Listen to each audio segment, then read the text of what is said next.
Well, hello. This is Dr. J. Smith, and I should be with you, but I'm not. I'm here in, well, Pennsylvania at the moment, but at the time that you're going to be looking at this, I will be in Brazil, in Sao Paulo. I'm sorry I could not make it to the conference. This was a schedule that was done 2 years ago, so I'm in Sao Paulo as we speak, though I'm doing this recording a few days before I fly down there. I would have loved to have been with you because you're in my California home church at Calvary Chapel, Chino Hills, where Jack Hibbs teaches and preaches, a friend of mine. And of course, Steve Hilbert, you might be there. He's my boss there, my missions director at Calvary Chapel, Chino Hills. Of all times, I should be there with you. I can't this time because of a previous engagement. Now, what our good friend George Sake, who is the one that invited me, has I've been with him for a number of years working on Islam, coming to these conferences. That's why I know many of you. It's been terrific to engage with you, and I wish you all the best this weekend. You have Hatun with you. I was just with her in the UK last month, and we got up on the ladder together at the end of July. Great that you're all going to be in one place, and finally you're going to be able to meet her face to face. Hello, Hatun. This is from Jay, quite a few miles from you at the moment. Now, what George has asked me to do is to try to encapsulate the historical critique in 45 minutes. Absolutely impossible to do, but I'm going to try to do that. And I'm going to look at four areas. I'm going to start with the source problem. I'm going to go into Mecca, then we're going to move into the origins question, and then we'll finish up with the Quran itself. I will try to keep it to 45 minutes because this is just an overview for many of you, putting it all together and making sense of where we're going, because many of you have asked me to do that. George has asked me to do that. Let's get started. So let's go to the PowerPoint and let's see what the PowerPoint says. Now, this is a historical critique looking at the newest research concerning the historical problems. Four areas that I want to talk about: the problem with the sources, the problem with Mecca, the problem with early Islam, and the problem with the Quran. When we look at the problem of these four areas, we need to go to the standard Islamic narrative.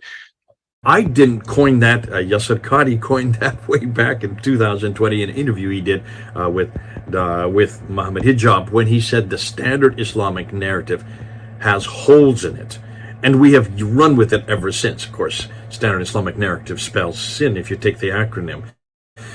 And the standard Islamic narrative, the traditional claims are this: that Muhammad is or was the last and greatest prophet, born in Mecca in 570, died in Medina in 632, is the model for Islam for the world, and he is the one that received the Quran, which is his final revelation, the greatest of all revelations, sent down between 610 and 632.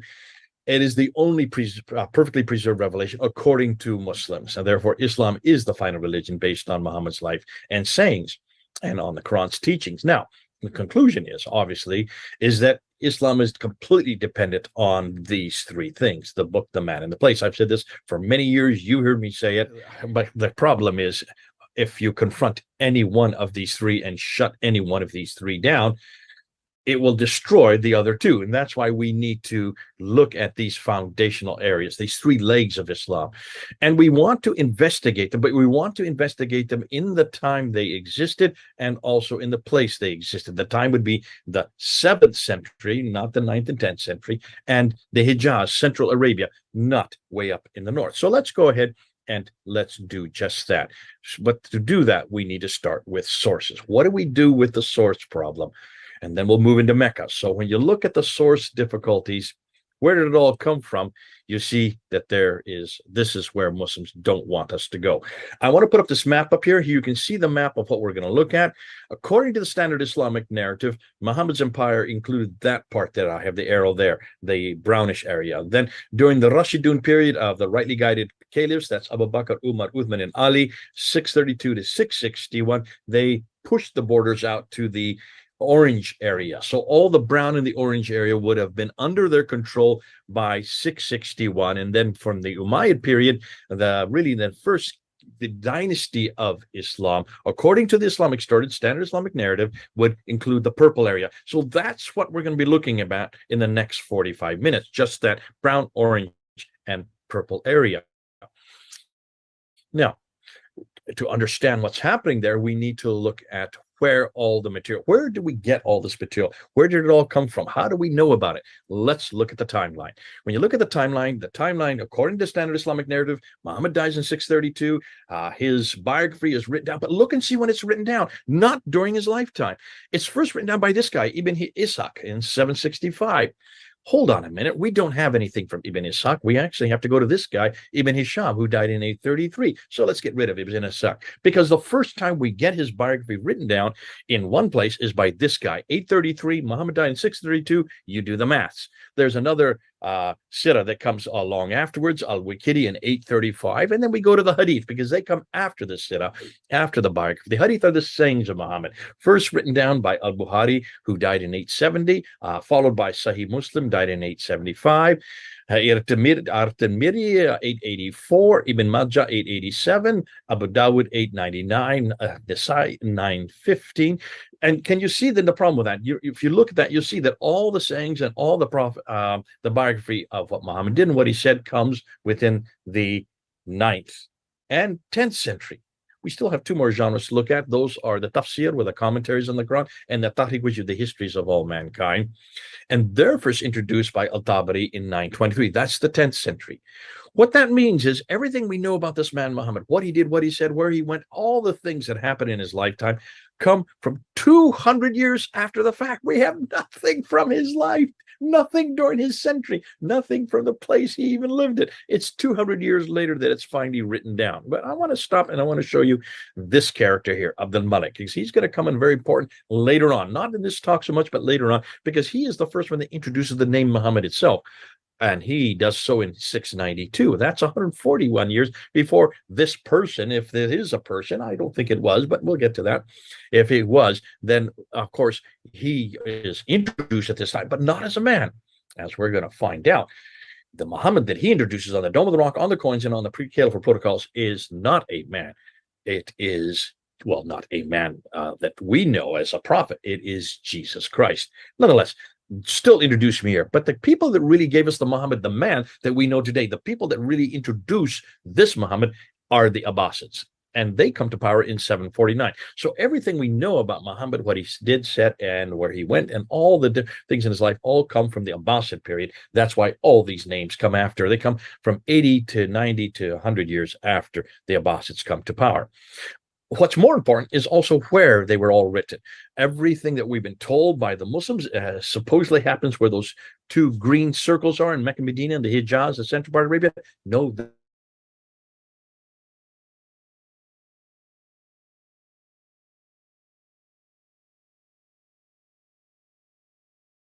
up in Cairo. Cairo is 990 miles away.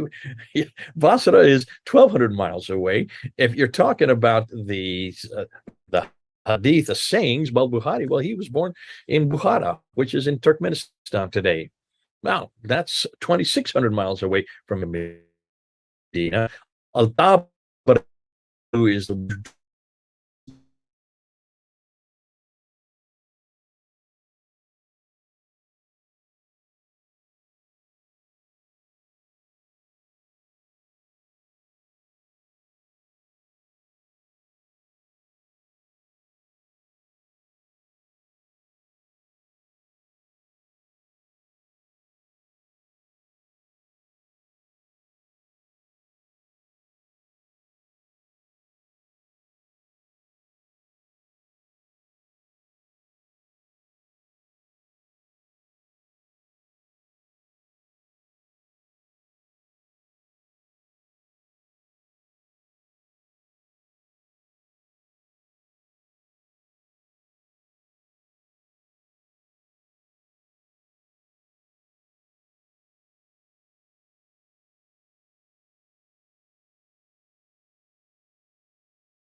come from 200 years to the fact we have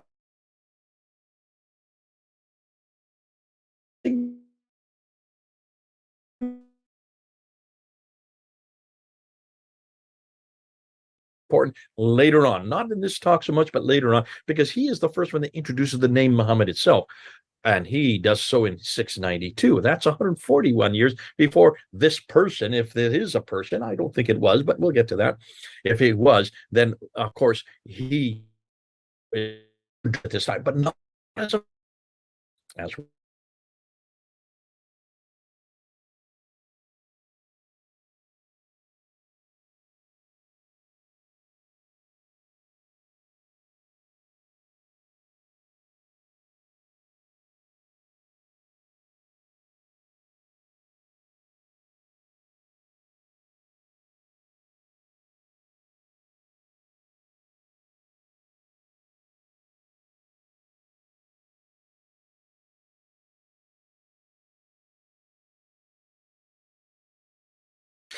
what's more important is also where they were all written. Everything that we've been told by the Muslims supposedly happens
For a place called Mecca was not till 741 AD, not BC, AD. That's over 100 years after Muhammad supposedly died. And it was found in this book called The Apocalypse of Pseudo-Methodius Continuata Byzantia Arabica, which is the wrong language and the wrong book, also the wrong Mecca. Nonetheless, the first time it appears on any map is not till 900 AD. Maps, what are we talking about maps? Let's look at maps. Because if you want to look at maps, you need to go back to Ptolemy. He was the geographer who actually wrote the geography of Arabia back in the 2nd century. Now, these are not his maps. This is a map by Lionel Holle from 1482, taking what Ptolemy said and putting it into a map form. And notice what's missing in this map. Mecca's missing. Here's another one by Laurent Fries done in 1541. Again, redacting it back to from Ptolemy's references from the 2nd century. You notice Mecca's missing there as well. Here's another one. Sebastian Munster in 1571 also puts down what he thinks the map would have looked like from Ptolemy's writings. And again, Mecca is missing. Here's a 7th century map that's redacted back to Mecca from present day, and Mecca's missing on that map. Another redacted map showing that Mecca just simply is not there. Not in the 7th century is it there. Later on, yes, but not in the 7th century on any of the maps. Even when you look at, Dan Gibson found this out, when you look at the Qiblas, Qiblas were canonized in 624, but take a look, just look at all these Qiblas here. These are the Qiblas he physically went to, in Medina, in China, in India, in Syria, in Egypt, Israel, Jordan, Yemen, all these places he went, and all the Qiblas, that means the direction of prayer for every one of these mosques up until 706 are facing Petra, not Mecca. So when was the first mosque that was facing Mecca? Not till 727. That's 100 years after Muhammad. So can you see this does all kinds of damage to the notion that there was a Mecca. Trade route. Now I'm going to go through this real quickly because this will take too long. The trade route, Montgomery Mark decided he would help them out. All the trade, according to what we know, went from India across the Persian Gulf, across what is today Iraq and Syria, and over to Lebanon and to the Mediterranean world. Then you had the Sassanians warring against the Byzantines, which shut down that trade. So boom, there were no trade going to the Persian Gulf. So according to Montgomery Watt, the trade went this direction, across the Arabian Sea, from Aden right up 12 and 50 miles up to Gaza. Dr. Patricia Crone looked at that and says, no, there are two problems. Here's the first problem. When you look at that going across the land part, it goes from Aden up to Taif, but that's up on a plateau. But then you need to come back down and detour down to Mecca, and from Mecca go back up to Yathrib, and from Yathrib up to Gaza. Can you see the detour on the map there? You cannot have that detour, especially as we're going to see in just a bit, how far down you've got to go to get a place that has no water. Ooh, so she decided to find out, well, where did this trade go? Well, she said, well, if you look at all the documents, she reads 15 languages. She could read all the documents. She went back to the trade route documents and found that they went this direction. Follow the green arrow right across the Arabian Sea. They may have stopped in Aden, and then they went to Agilis here in Eritrea. And from there, up the Red Sea, up over to Petra, and from Petra on up to the Mediterranean world. So all the documentation shows that they went nothing near Mecca.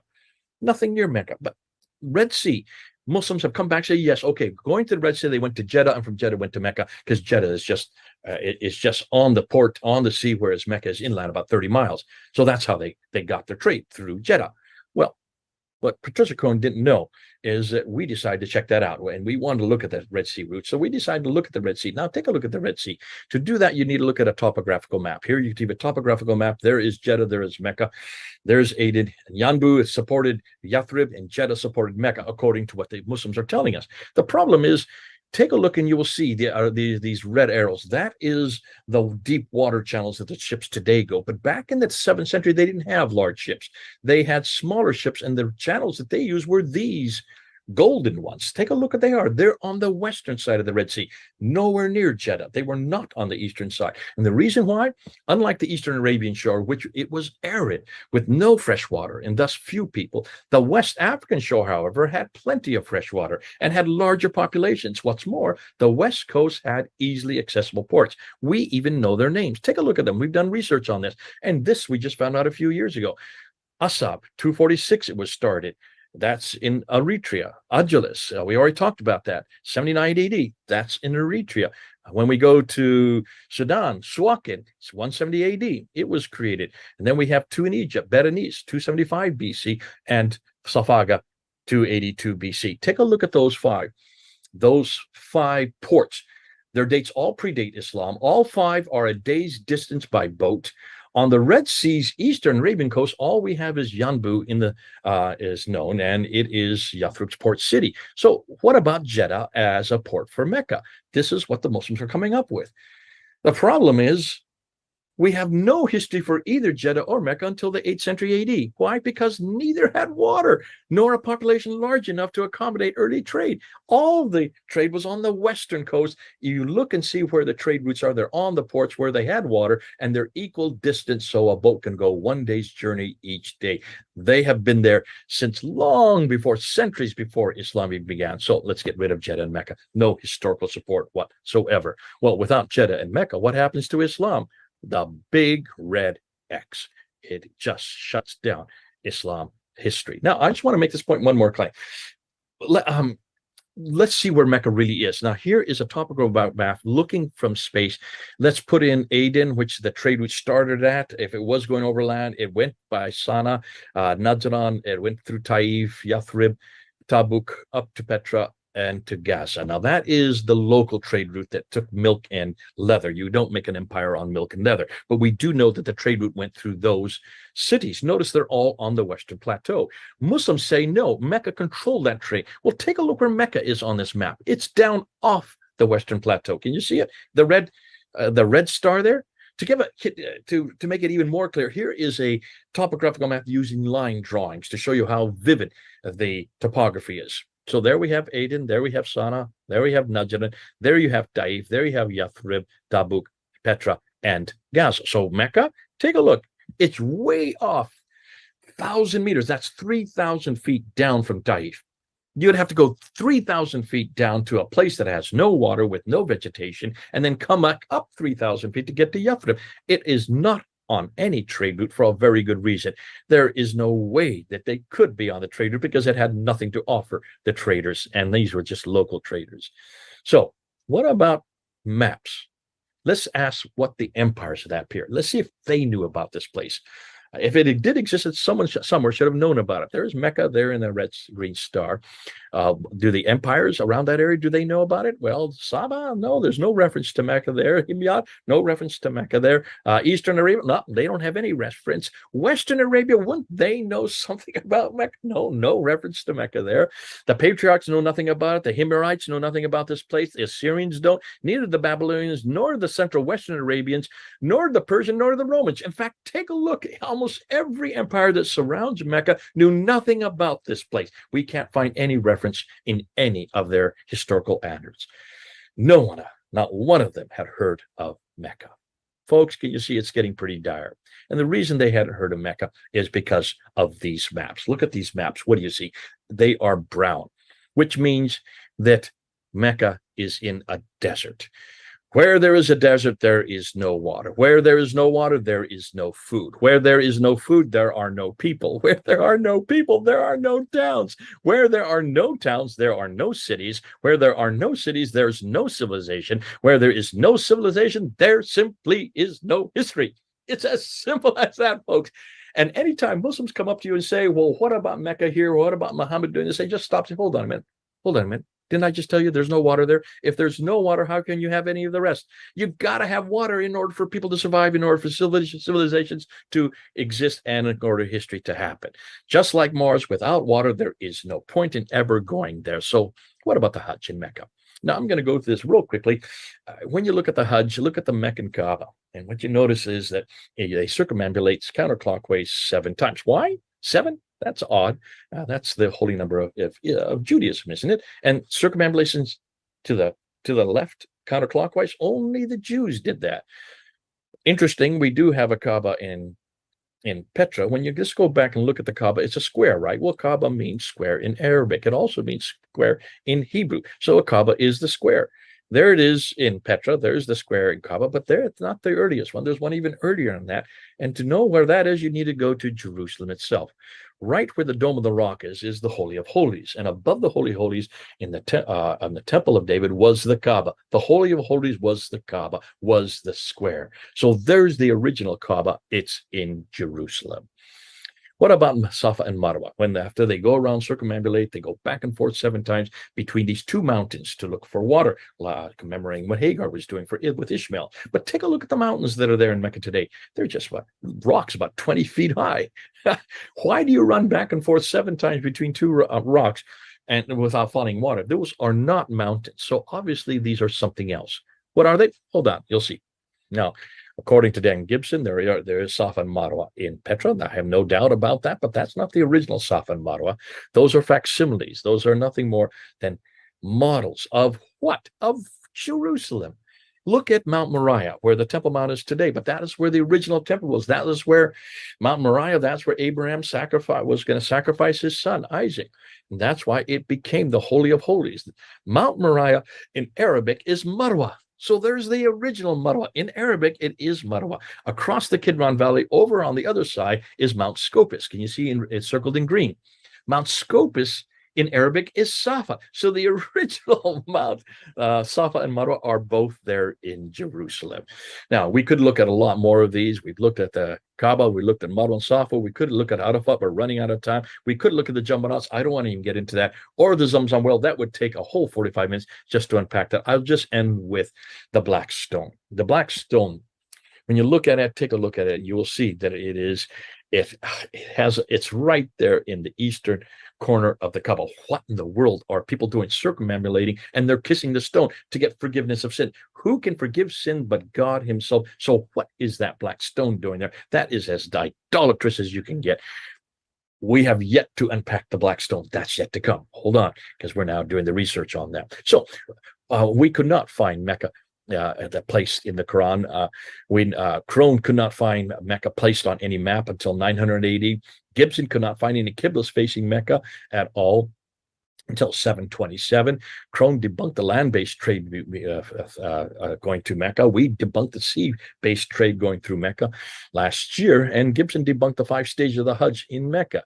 So, though Mecca has existed since Adam and Eve, according to Islam, there is no evidence of it anywhere until 741. And everything we now find in Mecca, we could previously find in Petra, and now even earlier in Jerusalem. I won't go into the conclusions. You can see them on yourself. But let's get to early Islam. And to do that, we need to look at the coins. So the coins have really been devastating for early Islam because Islamic narrative, standard Islamic narrative says everything happened in those 2 cities, Mecca and Medina.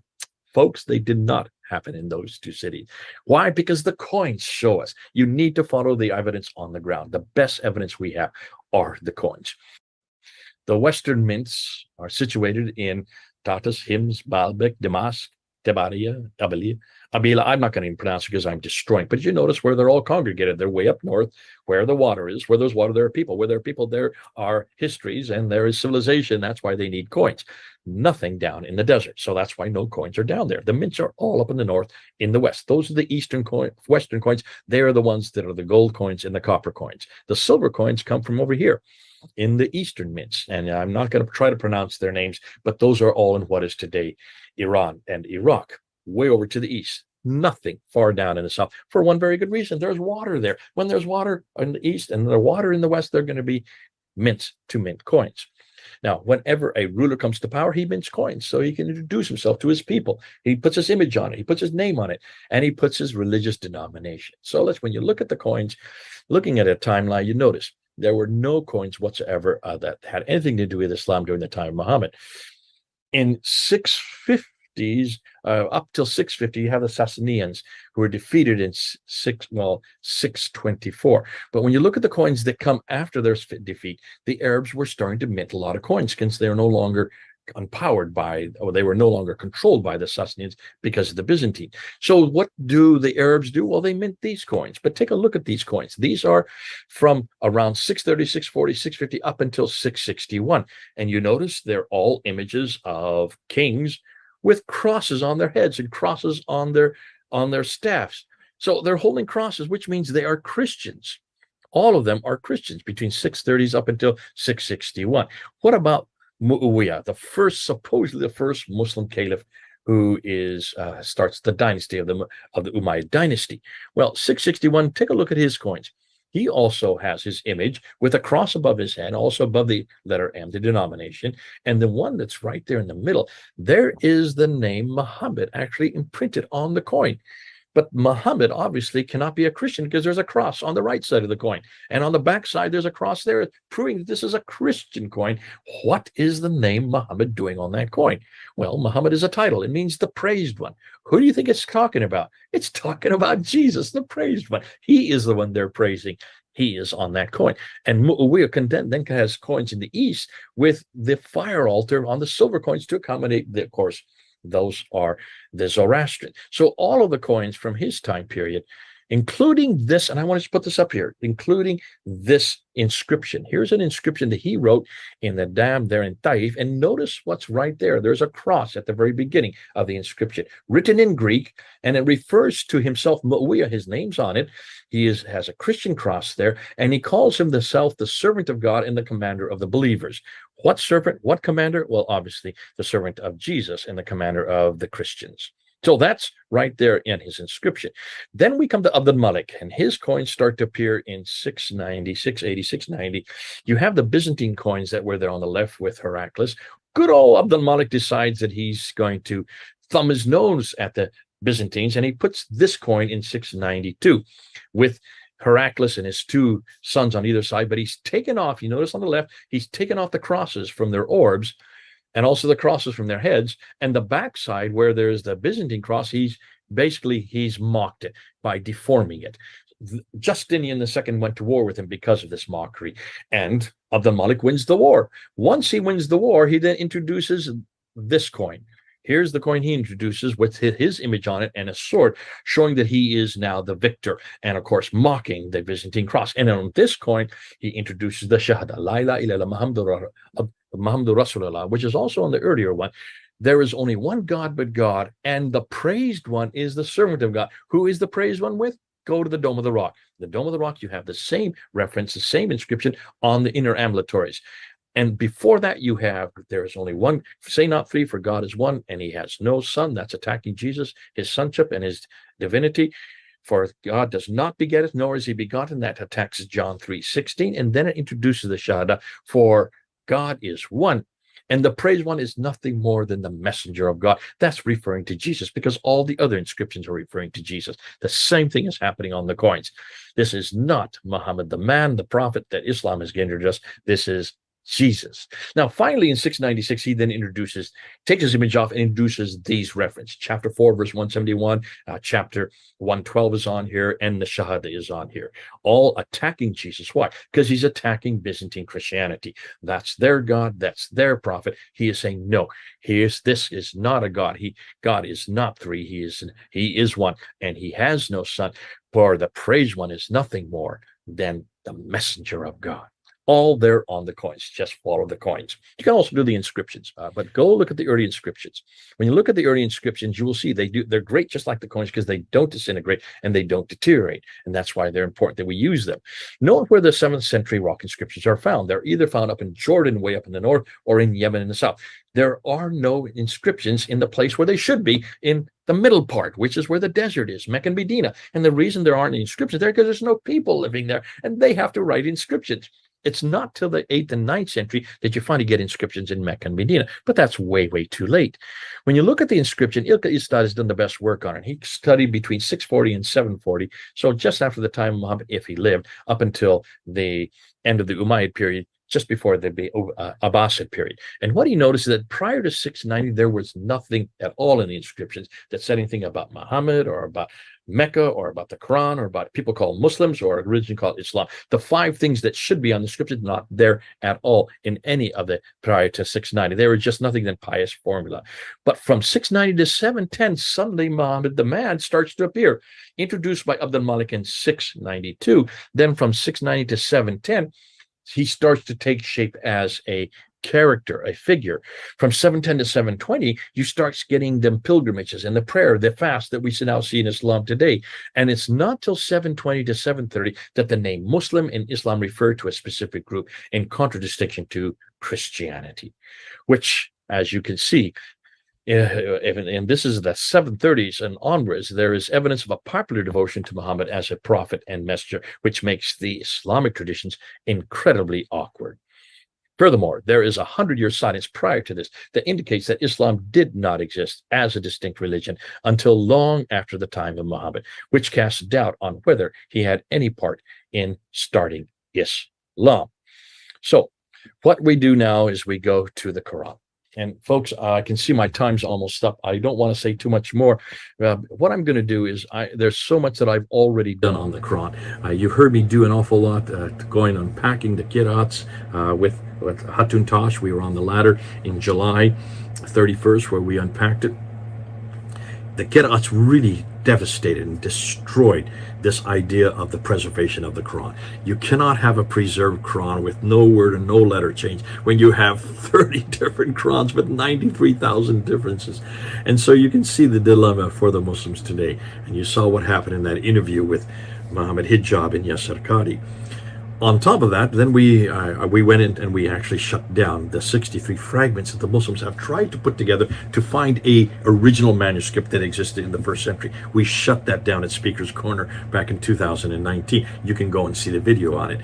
And we found out that this Quran that they're talking about that existed prior to 721 was actually 63 fragments.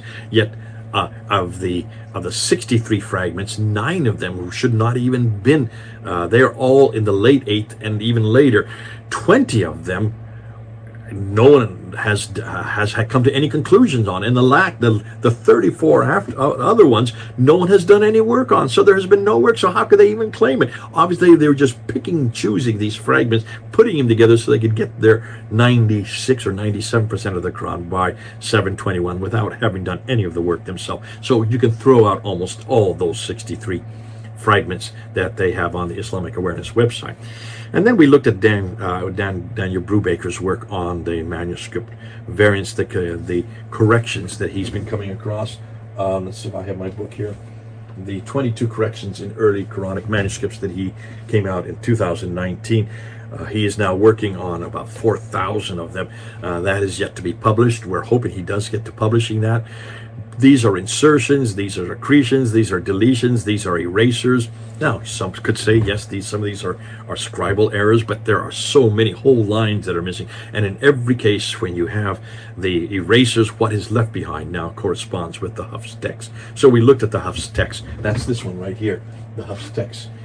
This is the Hafs text. Well, then you have the Warsh text, and you have these very two. Now, Hatun and I are in disagreement. Hatun, you'll probably think that there's only 1,300 differences between these two.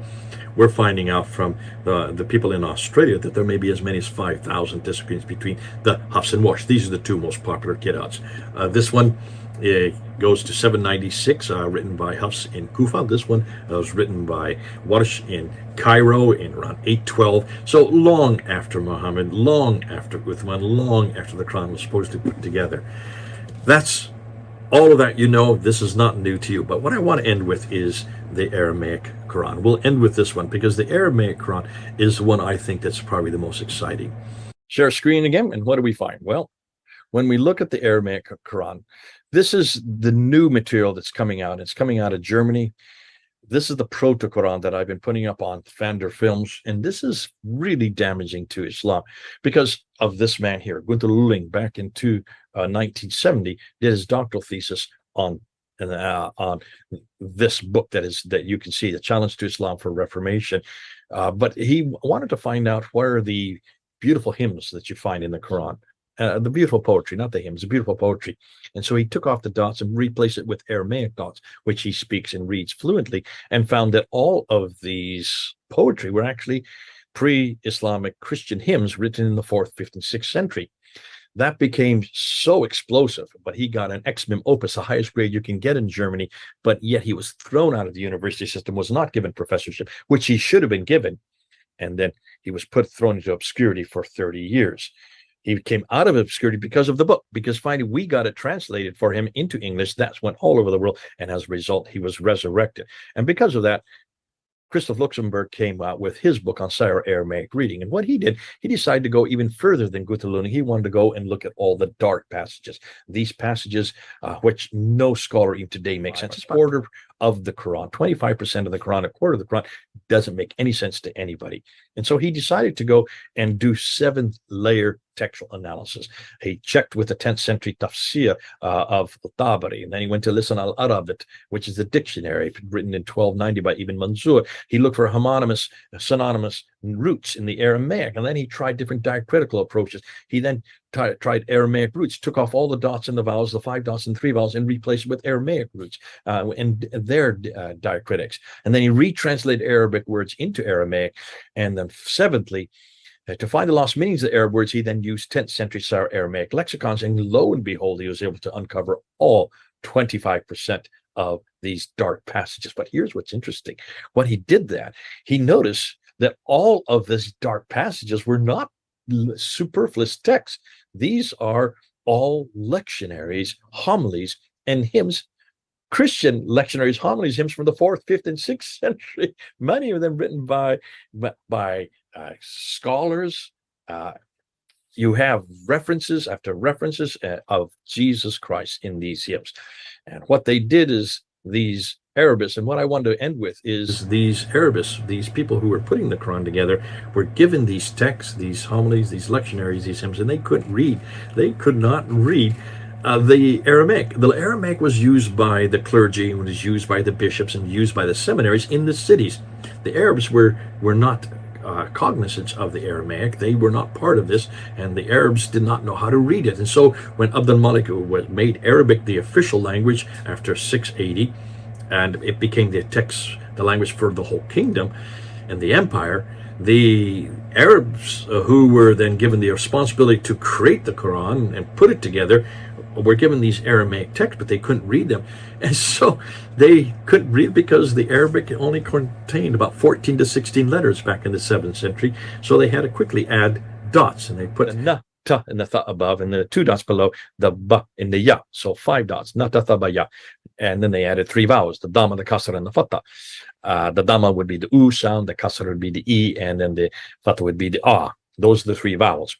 So with 5 dots, 3 vowels, they then suddenly could read their text. And from 14 to 16 letters, it jumped to 28 letters that we have today. Now, here's the problem. You're not sure what you're reading, right? So therefore, you put your dots where you want to. And you have one person, like Galun, puts his dots where he wants to. Then you have Ibn Amir puts his dots where he wants to. And then you have Khalab puts his dots where he wants to. And Ibn Kathir puts his dots where he wants to. And then you have these 2 characters.